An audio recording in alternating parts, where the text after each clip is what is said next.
Hi, it's Tarrant. And Stella from Meeple University on the Dice Tower for Pocket Playthrough video series where we play a few rounds of the game.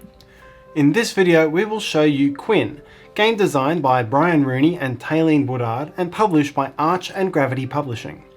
We're using a prototype copy of the game, and so the rules and components you see here are not final. Let's get to the table. Hi everyone, and here we are for our pocket playthrough for Quin. I'm set up on this side of the board. I'm playing as the black player. And I am as the white player on this other side of the game. Okay, now this is going to be a little bit different to most of our pocket playthroughs.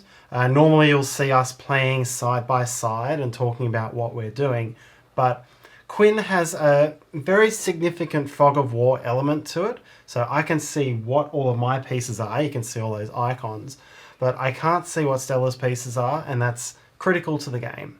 So in order to reflect that, we're going to only show the game from my perspective. I'll be talking through what I'm doing. I'll be talking through what Stella's actions show me, but we won't actually be seeing her pieces. This will all be from my perspective. Yes, and we've played this game a few times, and this is definitely one that is very interesting. It's like chess on steroid, and in terms of like it's two-player games. And there's so many strategies that you can do. It's interesting. Each piece, each type of piece has got different moves, different amount of moves you can do, different things that you can do, different combination, like a lot of combination that you can definitely make it almost endless. All right, so the objective of the game, there are two possible ways to win, and they both involve the light. So this is my light with this icon here. I don't know where Stella's light is. The light can win in one of two ways. Either you get the light into the first sight space in the very middle of the board, so you need to move your light into there, or the other way is to capture your opponent's light. So figure out where it is and then capture it with another piece. Alright, so we are set up here. Each of us has 17 pieces, and we start with 10 of those on the board of our choice, in whichever positions we wish. The only restriction is that this piece here, Artificial Light, we each have 4 of those, and they all have to start off the board. Other key features of setup, we each have a clone. So there are 4 separable piece heads, and you replace one of the black coloured heads with one of your coloured pieces. And this is the choice I've made here. You can see this is my clone. I've cloned a void. It's a slightly different color to my other voids because I plan to do a void strategy, and having an extra void will help. So this lets you tailor your strategy before you even start. And it will come later of what void is, what light is, and so on. Yep. And the other thing you can see, one of these things is not like the other. We have our totems over there on that side of the board. Mm-hmm. That's a piece that doesn't come with the game. The game encourages you to bring your own piece and your own personality, and this is used when we do a resurrection action, which can only be done once per game. I like the color yellow, obviously, and this is a handmade Meeple piece by one of the board gamers that I met on Instagram. So it's really cute, colorful piece there. Yes. And you've got the blue one, Tarrant. I do. All right, so we decided before this that I'm going to be the start player, and I am going to immediately start to move. I need to get my voids out into play because I'm clearly going that strategy. And so I'm going to start by moving this piece, my peripheral, 3 spaces forward. I'm revealing to Stella that that is either a peripheral or a shadow because they're the only pieces that can move more than 2 spaces. So I'm revealing a bit of information there, but I want to get it into play quickly.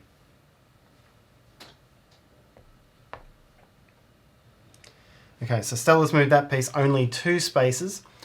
2 spaces is a good way of concealing what pieces are because everything except for voids and time being this one here, can move 2 spaces or more. So not a lot of information revealed to me there. But I know she's coming out on the same side of the board as me, which could be a concern. Anyway, I'm going to move this piece, which is my memory, 2 spaces forward. That is its maximum movement. And of course, as I voice these over, Stella can't hear me. She does not know what my pieces are. Okay, Stella's come out with another 2 movement. I'm going to move memory another 2 spaces forward. Okay, Stella's bringing more pieces out.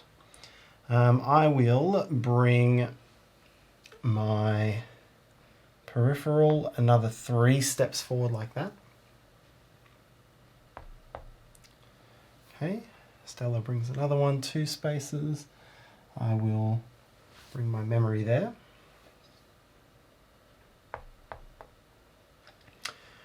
Alright, so I'm setting up one specific thing. Stella's bringing everyone out slowly, so I'm still not sure what she's setting up for. Now I'm going to use one of the special moves available to the peripheral. I'm going to move it onto the horizon. So the peripheral is the only piece which can freely move onto the horizon, and it's one way of getting your other pieces across the board, because once a peripheral's there, I can jump over it. Alright, another 2 steps forward. I'm not in immediate danger here because that particular sight line that Stella's on is not connected to the iris in the middle of the board, to those middle spaces. So I can still set up what I'm doing, and I'm going to move my memory 1 step here. And I can move that memory 2 steps onto Stella's side of the board by jumping over the peripheral, because it counts as if it's not there. But the memory's power, which I'll show you pretty soon, can only be used on the half of the board that it's on. So I don't want to move it to the other half because that's going to make it not a very valuable ability. Okay, now Stella's jumped into a sight line that has access to the middle. That's potentially dangerous, so I'm going to ignore my memory for a little bit, and I'm going to bring this shadow forward so that it can defend what's going on here a little bit. So the shadow can move up to 7 steps. 1, 2, 3, 4, 5, 6, 7. Bringing it all the way to the first ring. I've revealed that that's a shadow. Shadow is the only piece that can move that far. But I'm defending that space. It makes it hard. Basically, anything that Stella brings in that can get access to the middle, I can capture it, or at least try to flash it. Alright, Stella moves another 2 steps forward. Alright, now, and you can see these are tall pieces, but they are on little magnets on the board, so that's going to stop you from knocking things over too much, of course, which is a really neat design, while keeping with these little futuristic standees. Alright, I'm now going to use the power of memory. So each memory piece, and you only start with 1, but you can do a clone, can twice per game swap positions with another one of your pieces on its side of the board. So that's what I'm going to do. I'm going to swap this piece, this memory, with this void. And voids move really slowly, which is why I wanted to get the memory out there and then swap a void into place. And then I can start working on my void strategy. After doing that, I also get to take an additional move, but not with one of the pieces that was swapped. So I'm going to bring this shadow into play, but I'm going to slow play this one. I'm only moving it 2, so that Stella doesn't know that that's a shadow. Because shadows, they move the fastest and they capture a lot of pieces, so always useful to have them in play. Okay, another careful move there, 2 steps forward. All right, now I'm going to advance my void across the horizon. So this is the quickest way across the horizon, especially for a void. So it can only move 1 step, but it skips where my peripheral is. So that is 1 step to bring my void over there. Ooh, okay, so Stella's moved what must be a peripheral onto the horizon. So that's the first piece I actually know what it is. So now I can, it's sort of away from anything except for this piece. So if that's a shadow, this ring is in danger and she could get around to me quite quickly. So I've got to watch out for that. However, what I am going to do now is the void gravity action. I want to get it done quickly because this is a key part of the void strategy. I can draw voids from anywhere on the board onto spaces adjacent to another void as my turn. So there's 3 open spaces next to that void there. So I'm going to draw 1, 2, and I'll bring this one, 3, all in a single action. Now, that reveals to Stella for the first time, truly, that those are all voids. And that creates a little void cluster, which is a strong defensive position because it's hard for Stella to move pieces through the void because other than light, any piece that enters a void is destroyed, along with the void. All right. 1, 2, 3. Okay, so that's either a peripheral or a shadow. Probably, I'm guessing it's probably a shadow because if Stella's attacking with it like that, coming straight into my area, probably a shadow. That's actually quite a concern for me, and I may have shown my hand a little bit. Stella knows what all of these pieces out here are, peripherals, voids, and the shadow. So if my light is on the board, you don't actually have to start your light on the board, but I have. Stella's probably guessed that I've left my light over here and now she's coming to attack. And because I have left my light there, that's actually quite a concern for me. I need to defend my light. At the moment, it's safe for a turn or so. So I guess I can still watch what Stella does. And so to that end, I'm actually just going to set up I'm going to let this turn play out and I'm going to set up my defensive side over here again. So I'm going to do a second void gravity action to move. This one's the one doing the gravity. I'm going to move those pieces there. So I'm basically spreading out my defense, but I am worried about what's going to happen over here. Okay. Oh, she's still moving that, and she's flashing my shadow. So we reveal that they're both shadows, and when 2 shadows flash each other, they swap positions.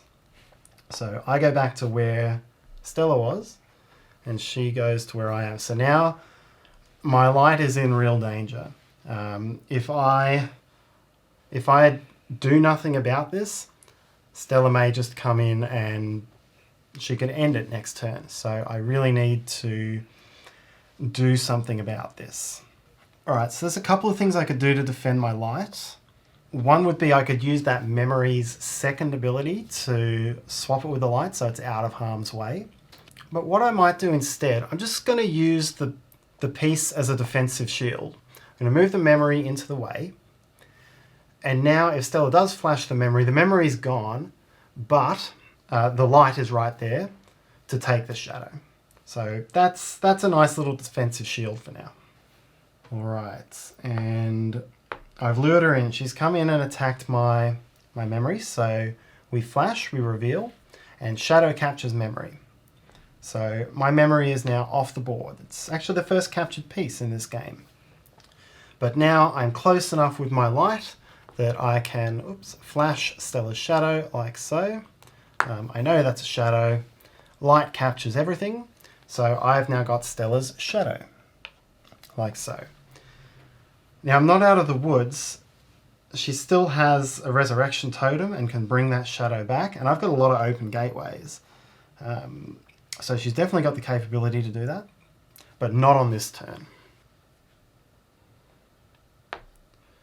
Ooh, okay. So Stella's just revealed her time. She's going to use a time power. So we haven't spoken about time. It's a piece that using it destroys it. So I capture the piece as a result of her moving it, but it lets her move one of my pieces up to 3 steps backwards along a single sight line. And it can be on either side of the board. So you can see right here, she's moved my void closer to the middle. Then she gets to take another action.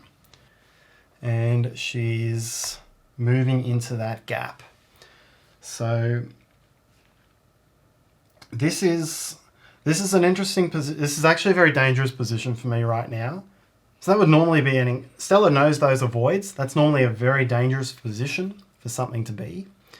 But she knows that she essentially knows that this is my light, and I basically must defend this on this turn because she can use her resurrection totem to bring the shadow in and destroy my light right away.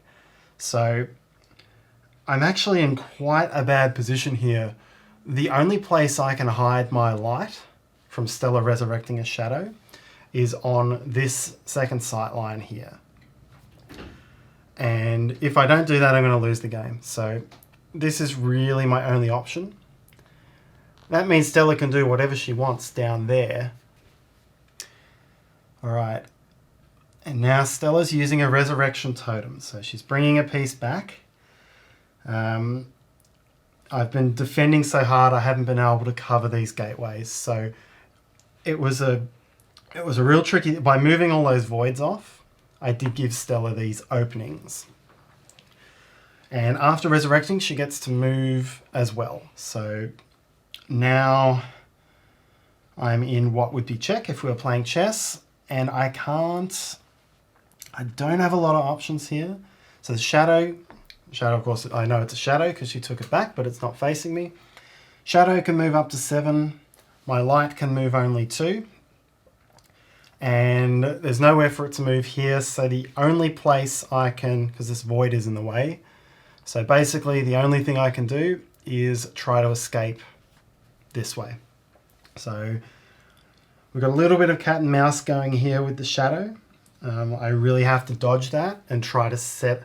I'm also moving it closer to the middle, of course. So this might push me into a victorious position, but it's going to be tough. Okay, Stella. Oh, Stella's got a second time. So she used a clone time. Oh no, I think I'm done. Shadow captures light. My light has fallen and Stella wins the game. Well done. So, yeah. All right, I'm back. So she had cloned time. So she had 2 times to start the game. And she was able to just use the second time power to move me right back into her shadow's path. And there was nothing I could do about that. That was really lucky that you've got it here. I mean, this is, again, we've played this a few times and every time it's different strategy. I like using the strategy where I bring up the pieces, all of them 2 spaces, so Tarrant doesn't know what's going on. And Tarrant usually play a little bit more aggressive. And a little bit more openly as well. That's correct, I tend to reveal things more. As I think I mentioned through there, you basically knew what 7 of my pieces were. And I didn't have to start my light on the board, but once you started attacking where my light was with the shadow, I knew that was what you were getting at. And you'll take my shadow with your light, but then again, you couldn't really leave. I was going to attack that anyway, because I'm going to try it anyway and find out which one is your light. Yep. So quite lucky there for me. Yeah, you had a nice, because this area was so open as well, and I didn't bring any pieces in through my gateways to clog it up. It meant that it was a game of cat and mouse between a very fast cat and a pretty slow mouse in my light. That's right. Yeah, we didn't get the opportunity to bring gateways. So if I've got the opportunity, I would start bringing my artificial lights, which actually must start off board. Yep. I can bring 2 at the same time, but that reveals that I'm bringing them in. Yep, and artificial light. And that would have worked well for you because artificial light can help destroy voids. They don't get destroyed by voids. The voids, yeah. This is like quite a dangerous area here. And this is my reflector. So I was going to bring my light here. Like this is actually my light. So how that works, if this was a artificial light, I don't want to reveal that like in that cluster. It will actually jump and then sit next to my reflector. So I could have done this and light capture void. So your void would have been captured that way, and then that goes in one move. This is a good one. I can see this is prototype, and as we said earlier, this is a magnet piece. So well, I mean, it's already good, so I don't know how the finished product's going to be, but it can easily be a piece of furniture, really. Like, look how futuristic is this, Tarrant? Yes. Yes, it's very cool. And you see how quick this game is. This is encourage a rematch. So once that happens, you can easily just start setting up again and then play another round. Yeah, that's just easy in and out. Yep. And of course, there's a lot of meta once you do that as well. Oh, yeah. If someone's playing with 2 times Yeah. quite frequently, then they can suddenly surprise you with a second memory or something like that. So, Oh, yeah, that's true. And I think that this actually rewards for aggressive play. So those that, there are certain effects that comes through once certain things trigger. Like, for example, if both of my shadows are captured, then my artificial light would be able to move 5 spaces instead of 2 spaces. yeah, So so things like that. Yeah, it can get very aggressive and can actually give you a motivation to sacrifice your shadows. That's correct. So there we have it. That is our pocket playthrough for Quin. Hope you enjoyed this viewing as much as we enjoyed playing. And that's our pocket playthrough for Quin. We hope you enjoyed this video. When we film this video, Quin is going to Kickstarter, so we'll put the link in the description below when it is live, so you can check it out. If you enjoyed this video, please help us by hitting that like button and subscribe to the Dice Tower if you haven't already done so. And if you have any questions, comments or feedback, please put them in the comment section below. Until next time!